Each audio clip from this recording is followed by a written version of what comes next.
Ruslan. On this video, I'm going to give you guys my reaction response to Mark Zuckerberg not just making the announcement of where Facebook is going to be going in terms of investing into the metaverse, but full on renaming and rebranding the company formerly known as Facebook to call themselves officially Meta. Okay, that is a thing. He talked about it. The entire thing looked like it was from a Black Mirror episode.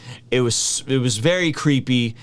Most people say Mark Zuckerberg creeps them out. I'm not gonna make this video dunking on Mark Zuckerberg because that's not what this is about. But what I am gonna do is I'm gonna just give you guys my honest thoughts and give you guys some Christian perspective and give you guys one Bible verse to kind of glue this thing together. So if you just rock with me till the end, you guys will appreciate it. So what is the metaverse? What is the metaverse? Christians are gonna come out and say, well, this is it, this is the metric, so on and so forth, the whole bit. But listen, the metaverse is basically virtual reality. It's Facebook wanting to own the space in the ecosystem where people plug into VR. We're seeing everybody walk around, you know, with this thing on their face, right? Not the phone, like the thing, right? And so it is the ecosystem that is going to host this virtual reality type of a place where you're basically going to be like an avatar, and then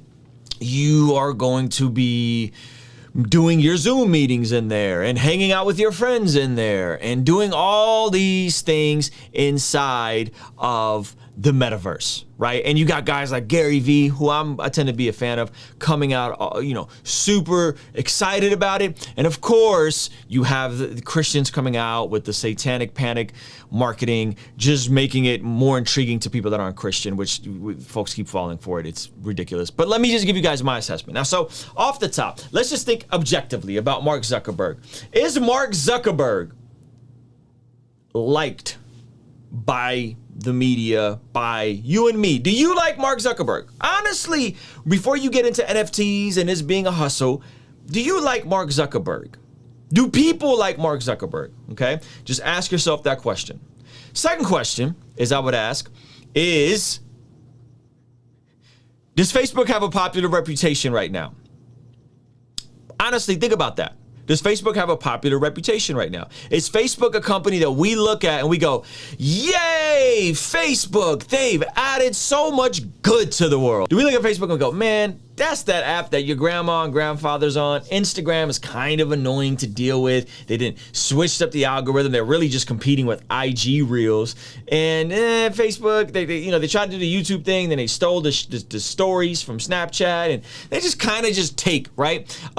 So when you think of Facebook as a company, do you think, yay, Facebook's a great company? Now, if you're in the marketing space, advertising space, Facebook ads are very powerful, and Instagram ads are very powerful. And there's been entire seven-figure businesses built on Facebook and Instagram ads. So that is a good utility for people to sell product on.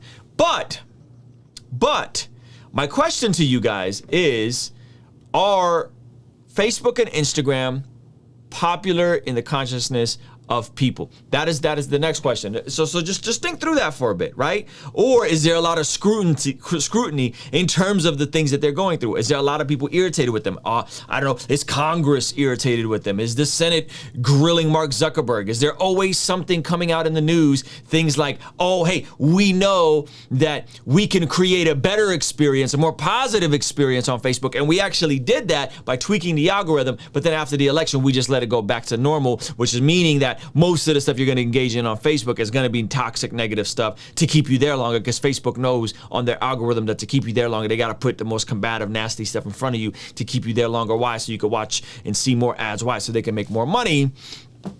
If Facebook useful and necessary today, wouldn't we be more on it?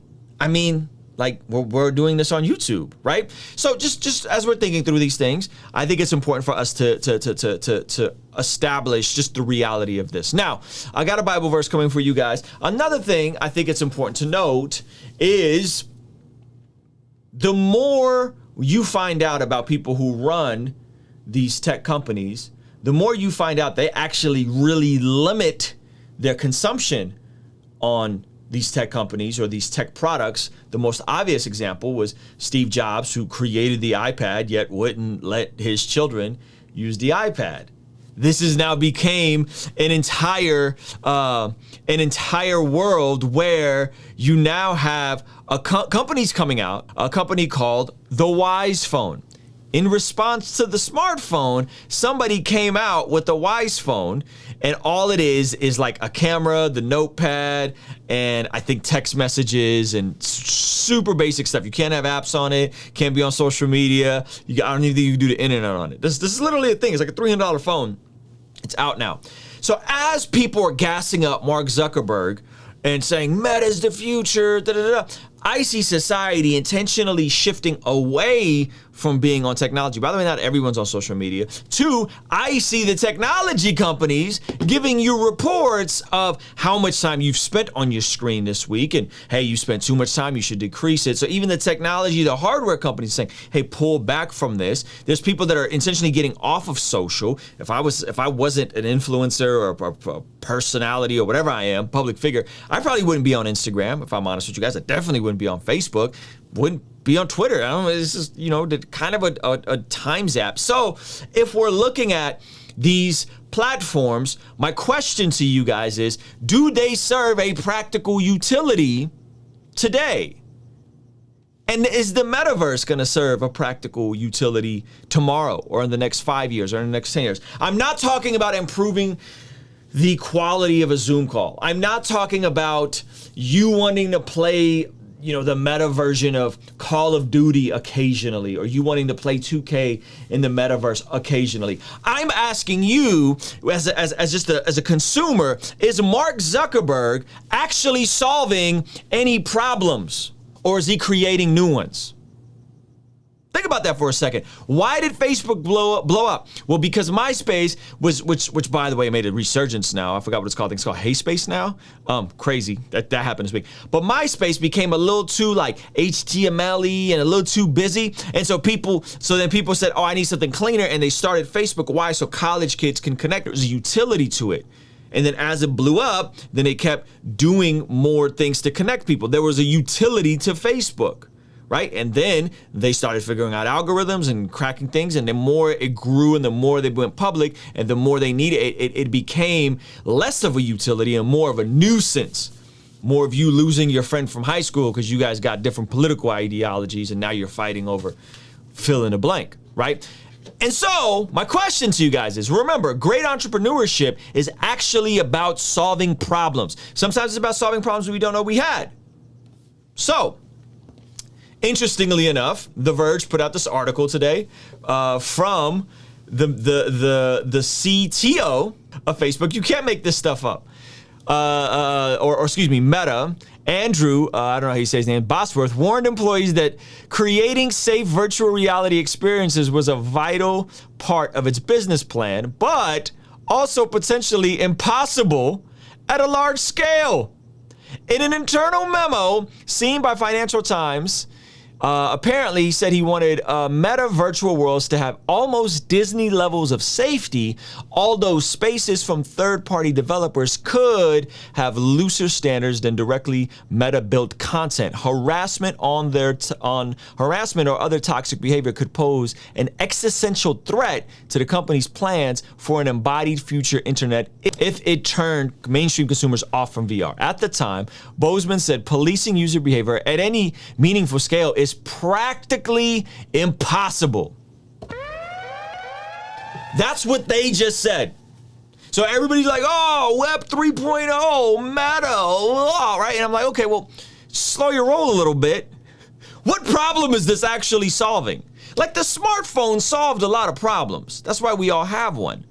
Instagram solved problems. YouTube solves problems. It gives you amazing free content, a lot of times educational content, books, book summaries. There's all kinds of stuff here that solves actual problems. What problem is the metaverse going to solve outside of escapism? I'm not saying this is not going to be a thing. This is definitely going to be a thing. But I think what's happening with Mark Zuckerberg is what happens is when you get to a place when you get to a place where you've succeeded so much at one thing, you start believing you could do anything, and then you start having these things that are kind of, I don't know, delusions of grandeur, in my opinion. So I think Zuckerberg is banking on this thing to pop off, and I don't know if there's a real demand for it. I don't know if there's a real hunger for it. I see more people wanting to scale away and live a simpler, more minimalistic life, buy less clothes, leave less of a carbon footprint, spend less time on the internet, be more present in the moment.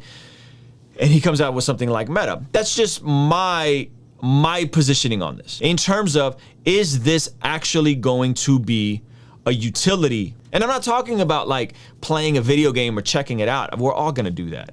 I'm talking about like, you gonna go all in, right? And I'm not talking about like, hey, we're doing Zoom calls and Meta, right? No, I'm talking like, how much time are you actually gonna spend on it? My opinion, I think you're still gonna have people on it, just like you have people that play video games on it. And I'm not talking about Twitch streamers that actually make a living. I'm talking about people that play 30 hours of video games. Yes, this will just swap that. This will replace that, right? You will watch 30 hours of whatever it is you want to watch in the metaverse 50 years from now, 30 years from now. That will happen, right? That will happen. But the people that still want to get it, the people that still want to build businesses are still going to be thriving and active. And so I wanted to bring a verse to you guys. And this, by the way, I love technology. This isn't a shot at technology. I think technology is amazing when it can enhance your experience. Technology is also when it can enhance your experience. Technology is also when it can solve problems. Technology is also when it can make you more efficient. Technology is awesome, but this is something different, in my opinion. And maybe I'm just checked out, but I don't see Gen Z and the generations after them being super into this in terms of like, this is where they then live. And then you have NFTs and this whole thing. So let me point to a passage to you guys. This is Romans chapter 1. Romans chapter 1, verse 18, but God shows his anger from heaven against all sinful, wicked people who suppress the truth by their wickedness. They know the truth about God because he has made it obvious to them. For ever since the world was created, people have seen the earth and sky. Through everything God made, they can clearly see his invisible qualities, his eternal power and divine nature. So they have no excuse for not knowing God. Why am I reading this passage to you? It's interesting that this is describing a general revelation about God, okay? So what Paul is saying here is, hey, God has made himself known to people through what? Through nature. You look out into the sky, you look out into the universe, you look out and you see the order of the universe. And generally speaking, most people are going to believe that something caused this to be. Some force caused this. Right? And so he's saying, hey, you know what? Since the world was created, people have seen the earth and sky through everything God made. They can clearly see his invisible qualities, his power and divine nature. This is outside of a gospel encounter with Jesus. He's just saying on a general level, most people understand that there is some sort of God. There is some sort of force that has caused this, right? And he says, so they have no excuse for not knowing God. So it's saying, hey, through nature, people know God. Through nature, they have an understanding that there is a God. Generally speaking, let's just remove, if you're an atheist, if you're agnostic in here, if you're skeptical, let's just remove that for a second. Generally speaking, if a person exists, no one told me about God for me as a child to understand something came from out of out of me to create me. Like I knew an external force very early on, right? And the thought that there not being a God had to be put in me by someone else. It was an external lie. Generally speaking, I think people know there's a God, right? And that's what he's saying. Yes, they knew God, but they wouldn't worship him as God or even give him thanks. And they began to think up foolish ideas of what God was like. As a result, their minds became dark and confused. Claiming to be wise, they instead became utter fools. And instead of worshiping the glorious, ever-living God, they worshipped idols made to look like mere people and birds and animals. This is what we've always gone back to, has it not? We've always gone back to idol worship. we know God.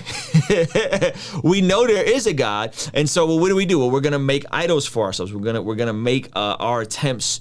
We're going to draw white paintings of Jesus. I'm poking now, aren't I? Right? That doesn't look anything like the historical Jesus. We make God in our image instead of saying, let us worship God the way he wants to be worshiped. Right? Verse 24. So God abandoned him to whatever shameful things their heart desire. And then it says all the vile things they did to each other with their bodies and sexual immorality and that whole thing. So through nature, most people understand that there is a God. But we reject and suppress that truth about God, and we make our own versions of God and our own versions of reality. And we say things like, it's about your truth. It's about your ways of doing things, instead of saying, hey, I know this is external force. That has to be likely from things like the fine tuning theory and all kinds of different things. There has to be something external that pushed this together. So what are we going to do? Well, we're going to suppress that truth, because we really want to be our own God, and we really want to create a counterfeit of our own God. Remember, Satan can't create, he can only counterfeit. Okay? Satan can't create, he can only counterfeit. So we suppress the truth, we look for counterfeits or create our own counterfeits, and then we want to engage in behavior that is rather self-destructive for us and unhelpful, whether that's being on Facebook and spending all your time on Facebook, or whether it's being like the average American who spends 30 hours a week watching TV and or Netflix and or shows. It's all self-destructive, is it not? When you really get to the bottom of it, life expectancy is down, depression is up, suicide is up, anxiety is up, obesity is up, and the average American watches 30 hours of TV a week. I wonder why. So what do I think the metaverse is going to be? I think it's going to be a continuation of that.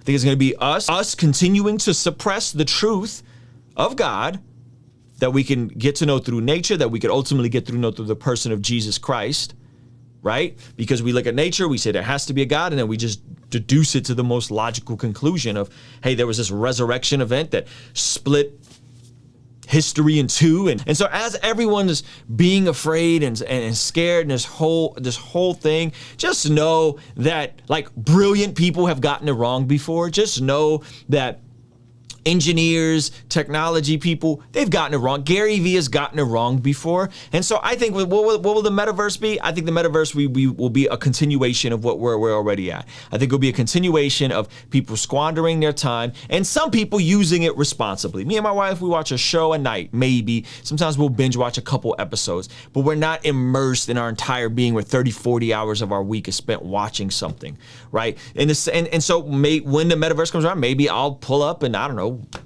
whatever you'll do in there, play Call of Duty or so on and so forth. Maybe I'll do that. But generally speaking, I probably am going to be spending more time in my real life. And that's what I find amongst my friends who become very successful is they spend less and less time on social media, less and less time on the internet, more and more time present in their real life. So what do I think about the metaverse? I think it's gassed up. I think the NFTs are going to be gassed up. I think it's a possibility. It's a huge possibility, but I think people are making it a way bigger deal than it is. And I think there is a ton of speculation happening, meaning like you have Bitcoin. What is Bitcoin hedging on? The Bitcoin is hedging on that I need something to hedge against the market going bad or a currency or some kind of debacle. You take the other side. Now you have NFTs. What is that hedging on? That's hedging on that, hey, everybody's going to be in the metaverse. Everybody's going to be living in virtual reality. So what does that mean? Well, that means you need to have non-replicable tokens inside this thing so you can flex and social arbitrage. And it's like, aren't we getting better as humans? Like let's remove faith for a second. And if we look at where people are, crime is down, violence are down. Many people say we're getting more sophisticated, we're becoming more accepting, we're becoming more tolerant. Isn't that what's supposed to happen? No, Facebook kind of ruined that. Social media kind of ruined that. So guys, whatever your position is on this, I would just say use discretion and use wisdom and make sure that you're ultimately doing the basics. Like what? Like going outside and getting daylight, like talking to God and praying, like, I don't know, spending time with your family, getting off of your screen, leaving your phone in the other room.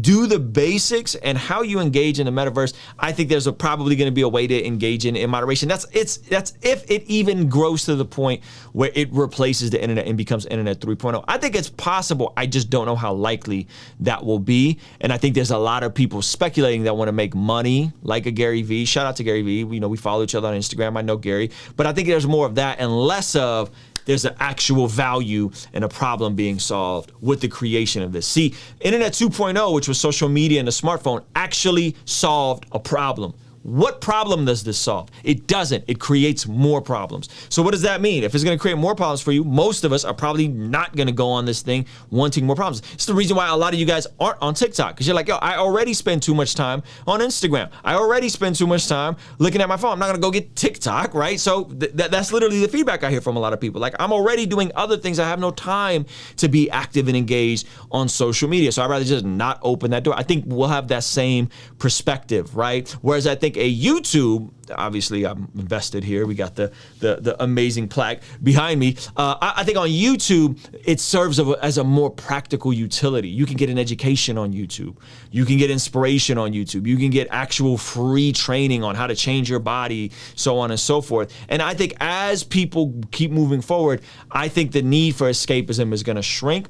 And I think the need for engagement, transformation, and growth is going to increase. And I don't know if that's, personally, I don't know if that's going to happen on a metaverse. So let me know what y'all think. Kingstream Entertainment, Ruslan. Yo, thank you so much for making it through the end of this video. We have a free 3-day challenge called Master YouTube Live coming up. Make sure you sign up for it if you're interested in getting into the creator space, business owner, expert, thought leader, and you want to scale your YouTube business. That's coming up in the next few days. Thank you so much for watching this video, and I will see you next time. Peace.